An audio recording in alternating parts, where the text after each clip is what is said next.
after I look at the season and what happened, as I go back to that, he was more like just all right, Raider fans, shut the fuck up. We'll hire Antonio Pierce.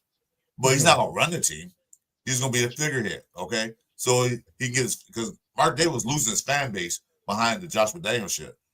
So Antonio Pierce come in there like, yeah, okay, yeah, you guys like him, we'll keep him. But he didn't run the team. He did not No. run the team as the head coach. And that was their fault. One thing I noticed that the players called AP. You don't call Yeah. your coach of the team AP. You call him coach. No, it's coach. AP. Yeah. Yeah. So he had, the players probably expect him as a man, as a leader, man. They probably expect that. But as the coach, the respect started to fade away because they didn't get that power. Yeah, and when you usurp power from someone that needs to leave the locker room, you're going to get dissension. Yeah. Right, and that's exactly what happened. Dissension started creeping in, but I blame that on the front office. I have to put that at the footsteps of Mark Davis for allowing this GM to come over here from the Chargers and tell the head coach who he's going to play at quarterback, and also hiring Luke Getsy, who, as you can see, didn't have a clue about what the hell he was doing when it came to it. And if Getsy was the one that tried to push Minshew towards starting, shame on him as well. Yeah. Because I wanted AP to say, you know what? No, this is AOC's job until he loses it. He loses it, exactly. You don't decide no bullshit like that after this kid led you to an 8-9 season after it fell off the rails when McDaniels got fired. This kid led you to an 8-9 season, damn near getting to the playoffs, and then you come in the next year and don't give him the shot. AOC basically got you the damn job. That's what I'm saying. You don't even give him the shot. I remember when they announced it because everyone was kind of on pins and needles through training camp and preseason because we're all saying like, okay, who they're going to pick. And I'll never forget when I finally heard it was going to be Gardner Minshew, and I was doing something, and my wife was like, "Why are you looking like that?" I said, "God damn it, they just said Gardner Minshew was a starter." You know what I mean? And then I was like, and it just kind of put me in a pissy mood for a minute. Like, dude, are we really doing this? And I said to myself, typical head scratching Raider shit. Yep. What are we doing? Yep. So that was my take on that. So now that brings us pretty much to, the end of Antonio Pierce here this past season. So, okay, before you go into the next one, sorry, this is real quick because I remember me and Jeff first started doing lives. That's when we got started doing lives together. We sat there talking about Antonio Pierce, and we said he had a press conference that same day. That's right. He had a press conference that same day, and we were talking about it. I said, when they gonna hire him? I said, don't tell what's going on in the room. And so we kind of like, yeah, they're going to hire him. Then we found out the next day he fired his ass. That was our first live doing together. And I'm like, what the fuck are they doing? Yeah, we had that disappointing. Yeah. Well, you had that encouraging press conference from him where it seemed like everything is A-okay. And he leaves the press conference at the end by saying, now I got to go meet with Mark and Tom Telesco and discuss the future for the Raiders going into the 2025 season. And then 48 hours later, the guy's fired. Here we go. Yeah. Okay. Why'd you let this poor bastard go out there and say what he said on Monday, and then on Wednesday you fire him, and then 24 hours later you fire Telesco too? It's like, why didn't you just come out Monday, the day after the game, and say everybody's fired? And just go ahead, fire everybody if that's what it is. And I thought you did him dirty. I said, why you do him like that? Why didn't you put him up there? Right after again, like you did with Mayo in New England. Why did you just fire him right after the game? I think that might have been, the start of the Tom Brady effect. I think that might have been the start of the Tom Brady effect as well. Probably. Oh yeah, definitely. Definitely. Yeah, because at that point he was fully immersed as part owner of the team. So now Antonio Pierce is gone, the GM's gone. Pretty much everybody gets wiped out now. For the most part, they still kept a couple of coaches that I liked. I'm glad they did. And now I'll be back in a minute, fellas. I'll be right back. Yeah, and then we have the search now for the new coach. So right now, Pete Carroll is the new head coach. This is the last coach on the list of all the coaches we've gone through. We've gone through all of them for the most part. and we've all had comments on everything. So Pete Carroll's the most recent one. Right now, Pete Carroll is a complete open book. We don't know what we've got coming forward other than what's happened so far. So we don't know really what to expect going into the 2025 season. The only thing we can assertively say is we've got a new quarterback right now. We've got an additional running back to the team. We've re-signed some of the players that we needed to re-sign that are going to help for the future. We let go some or didn't retain or re-sign some that we thought were, going to cost us more than what we wanted to. They weren't like superstars. It's not like, letting Tom Brady go in his heyday or, Randy Moss go when he was only 4 years into the league and was a superstar. We're talking about guys that were not really in their prime for the most part. Like Spillane, he's 31. This was his last big payday, basically. New England offered it. He took it. But you gotta look at what Pete Carroll's doing, which I'm like, that's why I'm not like a bandwagon like I was a team on Pierce. I thought we was going the right direction. This year I had more confidence, but I'm not excited. You guess what Pete Carroll's doing? He's building his team in his eyes. You know what I'm saying? They're not gonna sit there and overpay players that really doesn't fit his style of play. You know what I'm saying? So he's doing things like, hey, this is what I want. This is what I want to do. This is how I build successful teams at USC and in Seattle. This is what I did. This is steps I took. So he's making the right steps. Because I believe that if they didn't hire Pete Carroll, Patrick Graham was gone. Patrick Graham was out of here. He's about ready to pack his bags. I'm glad they brought him back. Thank God. Pete Carroll say, hey, your system basically almost like mine, but we're going to change those things up. I want you here to make these defensive calls. Because when Pete Carroll really didn't make any offensive calls or the defensive calls. He depends on his offensive coordinator, defensive coordinator. So he's making the steps in the right direction. They got a GM who wasn't really a GM assistant, but he saw everything was ran. So it wasn't like it's his first time doing it. Yeah. So they're getting the pieces in place. If we're gonna be successful next year, if we win 7 games, I'm not satisfied. I'm happy that at least we're winning more games. Or are we gonna win 11 or 12 games? We don't know. But at least the team will look different. So right now, again, like I said, Pete Carroll, it's still an open book. I mean, we've got an idea of what he can do. We've seen it in Seattle. At this point, as long as we're doing this show, we'll talk about it as the season starts or during the summer when we're doing our shows. Oh man. Because as things come up, we'll obviously discuss Pete Carroll because that's going to still be the hot topic, for us as far as, finishing this.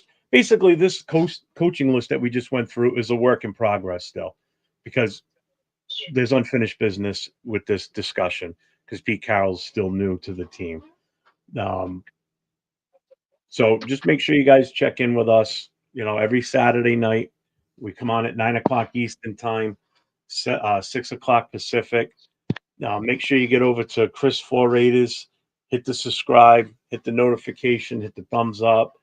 Do the same for mine. Brett, are you getting a channel? Is Run setting you up with one at some point? Yeah. He said I should have one in the next couple of weeks. I'll be on. Okay. So once Papa Rundown has his set up, we'll make sure that we get that promoted for you guys too, to go in there and hit the sub notifications and likes.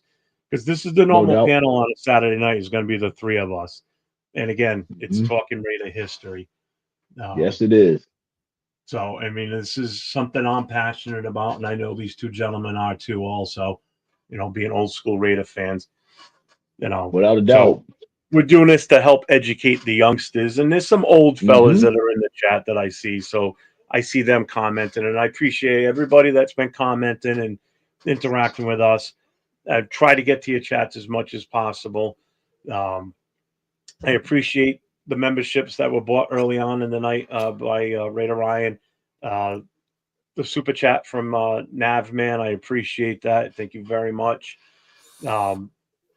Next step now is we gotta work on getting Chris up to that portion to get him to the 500 subscribers. So make sure everybody please get over to Chris's channel, hit those subscribes, the notifications, because Chris does tend to go on live during the week, during the day too. You got anything going on, Chris? Coming up? I'm thinking I'm gonna do a live with Jason tomorrow morning.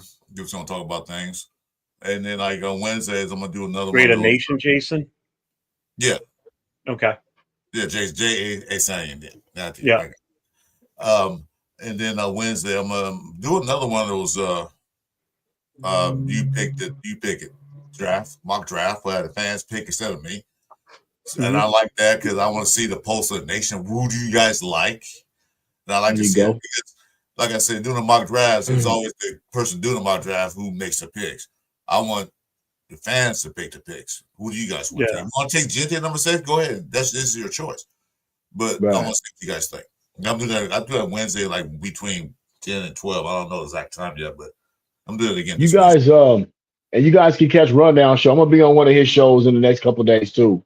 So y'all can peep me out over there too. Yeah, hit the Raider Rundown. If anybody's not subscribed to Raider Rundown, make sure you get over to his channel. You say you get the channel, Papa Rundown? Yeah, my son Rundown set me up with one. Oh, awesome. Let me know because I will be subscribing to that immediately. No doubt, man. I appreciate y'all for having me on. Let me be a part of this, man. Like you said, it's a wonderful thing to talk Raider history. You know what I mean? It's a very rich history, like we talked about before. It's it's a unique culture, as you can see. It's his dad. Yeah. So we're happy to share all this Raider information with you and all of this passion. So you guys keep subscribing and checking us out, man. Appreciate all of y'all. Yeah, definitely. Next week, I think. So we've covered Al Davis. Today we did head coaches. Quarterbacks. We'll talk amongst the three of us. Let's get into We'll have a little. I'm gonna shoot you some ideas, Jeff. I got a few ideas. I'm gonna shoot you when we, a little bit later on during the week. But we're gonna have some fun stuff. You know what I mean? Some stuff where you guys can kind of hit us up and interact with us. Some good debate stuff, opinionated stuff. Do me a favor, Jeff. I know he don't have IG, but Jeff, do me a favor, give him my phone number and stuff, and Papa Run, text me this so I'll put you on my phone so I can talk to you personally too. No doubt, for sure. Yep. We'll make that connection, dog.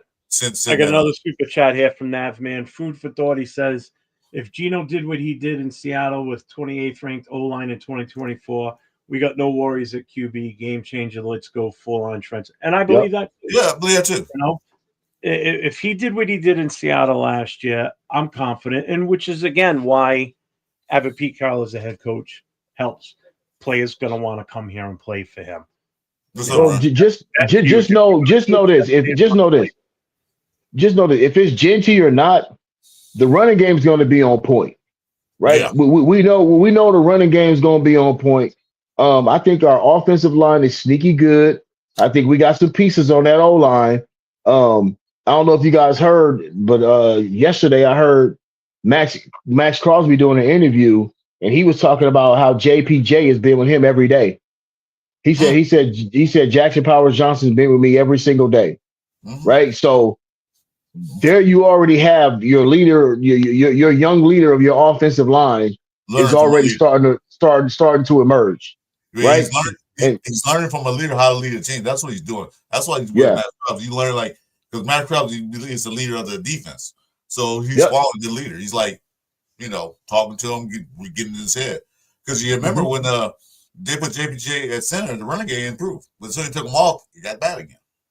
So I look for Pete Carroll to have a Jim Harbaugh effect, similar to the effect of what Jim Harbaugh had on the Chargers.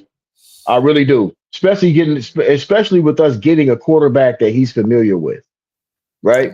So this is not something where they got to start from scratch and they got to learn each other.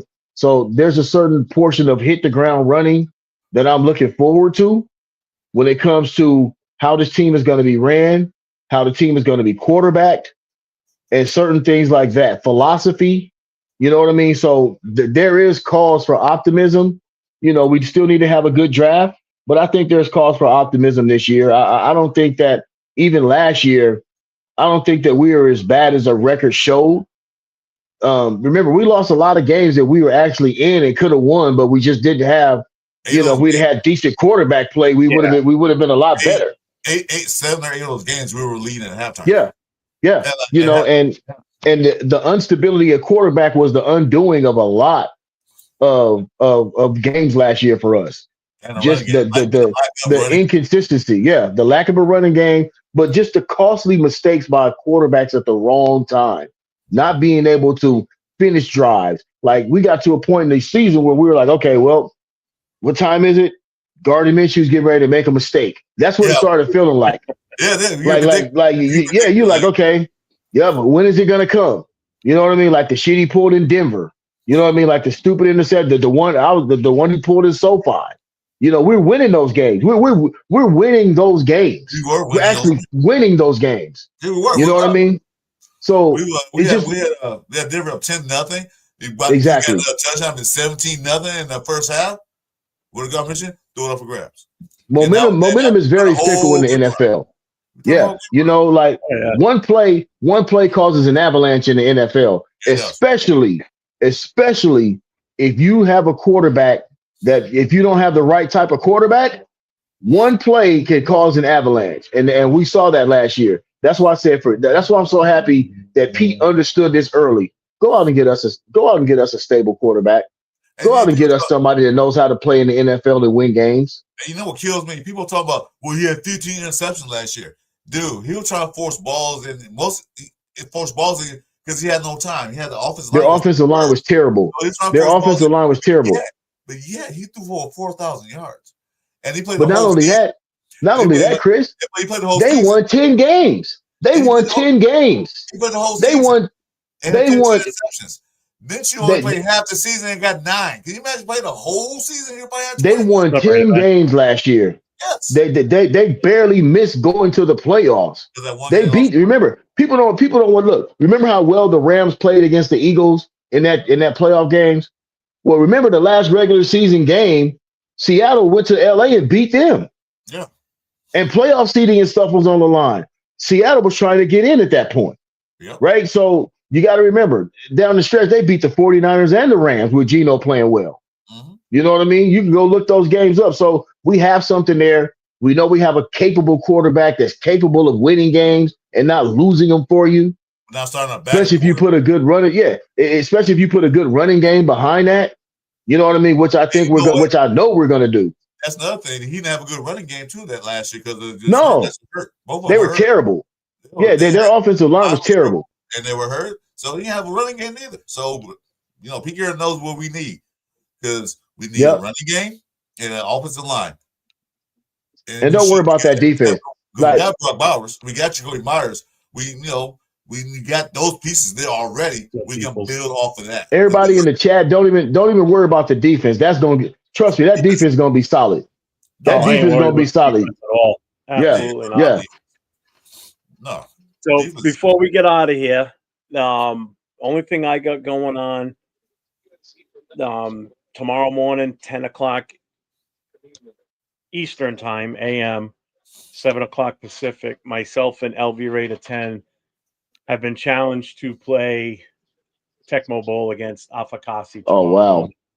So, I know as long as you pick the Raiders, the Raiders, you winning.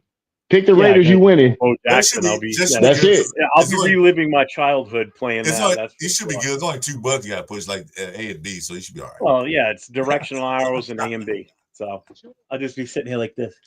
That's it. That's it. Hey, man, it's been great. It's been great with y'all, man. It's been great with y'all. I got to get out of here. My wife's waiting on me, but it's been great with y'all, man. Appreciate it. We're gonna do it again next week. Get my number from Jeff, Chris. Get my number from Jeff, and we'll get it in, man. Awesome. Then we'll do that. Definitely. All right, everybody. Thank you for chiming in tonight in the chat. Thank you for the super chats. Appreciate it. Thank you for the purchase of memberships. Everybody, have a good night. We'll see you all next week on the Raider Last Call. Peace.